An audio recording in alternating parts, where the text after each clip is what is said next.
first person that is going to speak to you is someone that is part of our Outlier Project. She's a talented speaker. She's a multi-award winning author. My favorite book in the world that I use daily, my wife uses daily, is My Self-Care Shit. It's a workbook. It's absolutely fantastic, lady. She's a founding member and leader in the top community. We got some top people that are there. She's a podcaster, she's a mom, she's a grandmother. Most importantly, she's my friend, Kathy Love.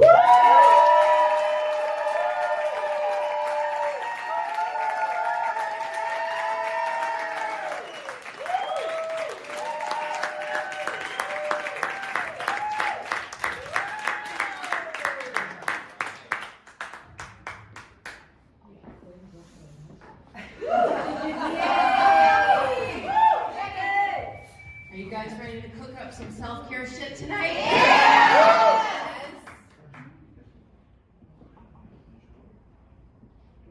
Do one clip just to check.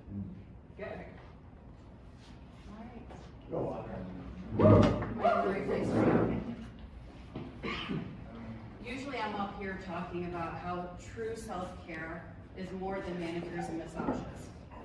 How it's learning how to trust yourself, set healthy boundaries, and take deep breaths to stay present. One thing I don't talk enough about is how living a life of purpose is true self-care. And living a life of purpose requires self-care. We hear about it all the time. People are searching for their purpose. Like it's something you can find if you look in the right place. And for a lot of people, especially for women, there comes a time in their life when they feel like they've lost their purpose. Maybe the kids have grown and left the house, their parents have passed, or they've had a career change, and they start to ask themselves two questions. Who needs me now? And why does my life matter?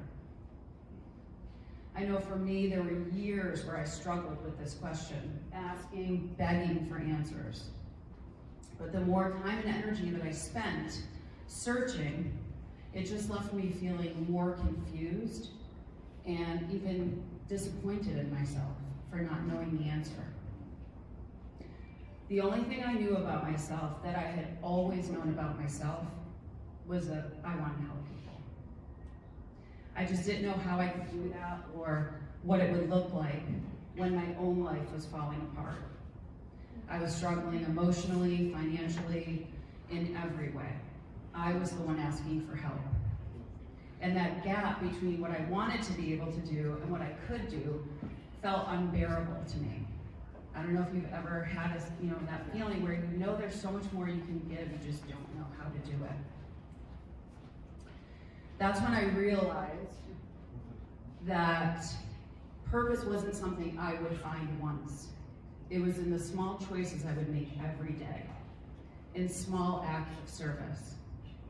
So I volunteered for Habitat for Humanity and in the soup kitchens, in places where people were rebuilding their lives, their dignity, and their hope, like I was.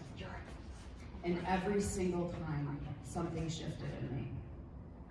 I felt more connected to myself. I felt more like myself. My problems didn't disappear, but it reminded me of why my life mattered. I forgot to do this. Then one day, I walked into World Headquarters for the Outlier Project. And in my office, I saw that overnight Scott had hung something new on the wall. It was this huge framed quote by Picasso that said, "The meaning of life is to find your gift. The purpose of life is to give it away." And I just stood there staring at it because that was exactly what I'd been trying to do. I had made a promise during those tough times that if I could possibly make it through, I would use it to help other people. And so now, working alongside Scott, and so many of you here in the Outlier Project, I'm doing that. I'm living my purpose out every day, not by myself, but together with all of you. And our purpose multiplies in community.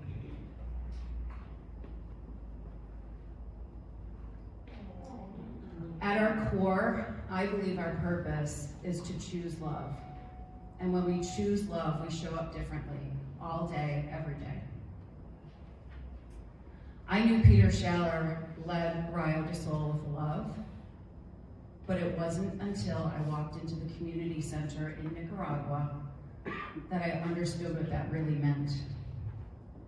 Until I hugged the staff members and listened to all of the work that they do in the communities. Until I saw the scholarship students and their parents and how grateful they were for the opportunity of education. Until our eyes and throats burned from the wood stoves in their homes with no escape from the smoke. Until we saw the families open up their hearts and their doors to our unexpected visits and the way they revere Peter as he walks down the street. On our first visit, I befriended 3 sisters who couldn't wait to bring me home to meet their mom. This is their house, leaking roof, dirt floors, not much material comforts. And on the last day, as we said goodbye to each other and hugged and cried, I got on the bus to leave, and one of the sisters came running toward me, and she handed me this. It's a little ceramic dish from a children's tea set. One of the only things that she had, she chose to give to me. So the next year, I couldn't wait to find them again, and I did, and I was all smiles until I busted out crying because I saw that she was wearing the bracelet that I had taken off my wrist and given to her the year before. And her older sister came over with bunches of bananas and pockets full of oranges, again, giving from what we would consider nothing. I had hoped that day to find out that she had started university, but it turns out she's working in the cigar factory, rolling cigars to be able to help her mom take care of the family. Those experiences changed me. When I got home, I was so overwhelmed. You know, I watched Peter living this life of purpose, not for the recognition, but just because it's who he is. I saw the hard work, the dedication, and I also saw the joy that he had, even when there's so much more work to do. So I get home, I'm very overwhelmed with emotion, and I call Lisa Bousquet, my friend who's a photographer, and I had her come over and take pictures of my house for me. And then I listed it on Realtor.com. That was a little extreme. Luckily, I've got good people around me who reminded me that I don't need to blow up my whole life, that I could live my purpose in the daily choices I was making, in the small acts of service. And so I've donated my $10 here and there, and I've given my time, but it's more of a long-term commitment. And Jason, a man who went from a little square on a Zoom screen call to someone I consider a brother. Jason, who leads with love and never seems to run out of ways to show it to all of us. Like when he and Jody took an overnight road trip to be there for my 9-minute TED Talk. But they were the faces that anchored me.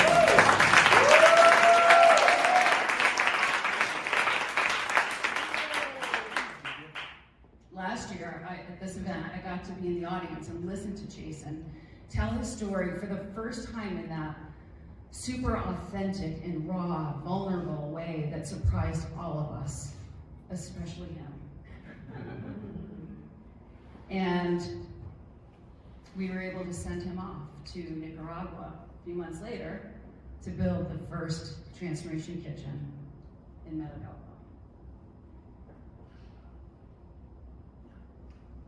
There was a time, which you will probably be surprised, when Chasen actually had a conversation with me about whether or not he belonged in the Outlier Project. As a matter of fact, and there are people here who can attest to this, every new member of the Outlier Project that goes through an onboarding call with me hears about the magical collaboration between Peter and Chasen. Every single one. I love you. Not too long ago, I had a family member who was struggling, and I was worried about them. I was one of the many people who were concerned for their safety. So I called our own Dr. Dre for advice. And I was surprised when she asked me, the first question she asked me was, do you know if they have a purpose? Turns out that having a purpose is one of the strongest preventative factors from someone taking their own life. Shortly after that, I attended the funeral of a very good friend of mine who had taken his life. And at the service, I talked to his best friend, and they had had deep, long conversations every day. And I said, did you guys ever talk about purpose? And he said, we did. We talked about it all the time. We talked about our legacies and what we wanted our lives to stand for. You know, he just could not figure out what his purpose was. And that stuck with me. It's the reason why I'm talking about this tonight. Because having a purpose isn't the only solution, but being disconnected from your purpose can actually be dangerous. So if you are disconnected from your purpose right now, you're still trying to figure it out, you're not alone, and the best part is you don't have to figure it out alone. There are amazing tools and coaches within the Outlier Project and maybe outside the Outlier Project. Probably not.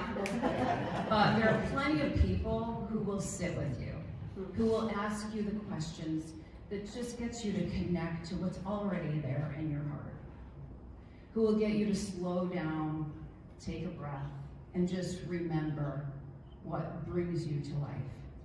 And there are always organizations like these that you can work with. I know when I spoke to Peter's staff on our last trip to Nicaragua, they told me how meaningful, how impactful working with Rio was to them and to their mental health, and how it had changed their lives. Let's see, you, and you, the purpose-driven, the ones who know your purpose. I want to ask you if sometimes it feels like it's too much. If maybe, these are all Lisa Busquets photos, by the way.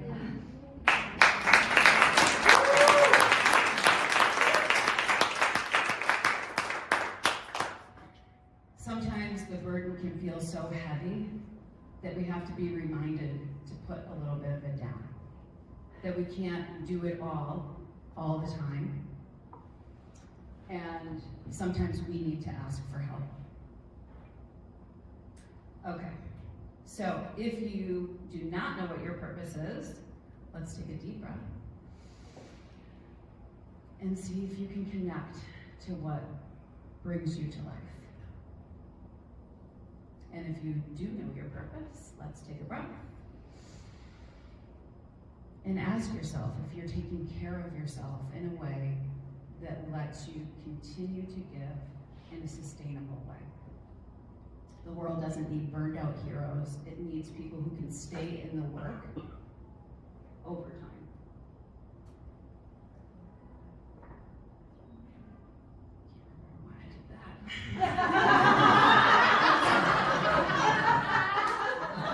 Seemed like a good idea.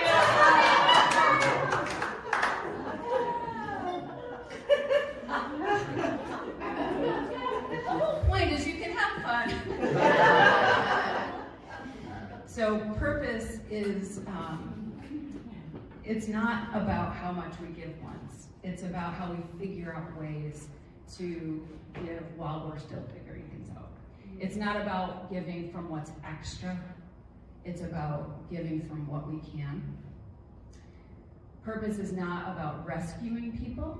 It's about creating real relationships built on compassion.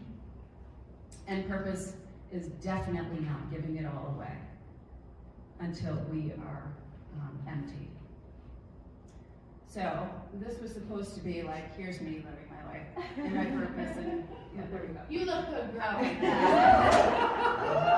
So now I'm going to give you a very easy choice. Well, you can make it as easy or difficult as you want, but here's your choice. Step A, you can list your house on Realtor.com. Or B, you can go to that link and make a donation to Rio de Sol and Transformation Kitchen. And in the middle, if you would like to give me some feedback, you can. Thanks to Kate. Yay!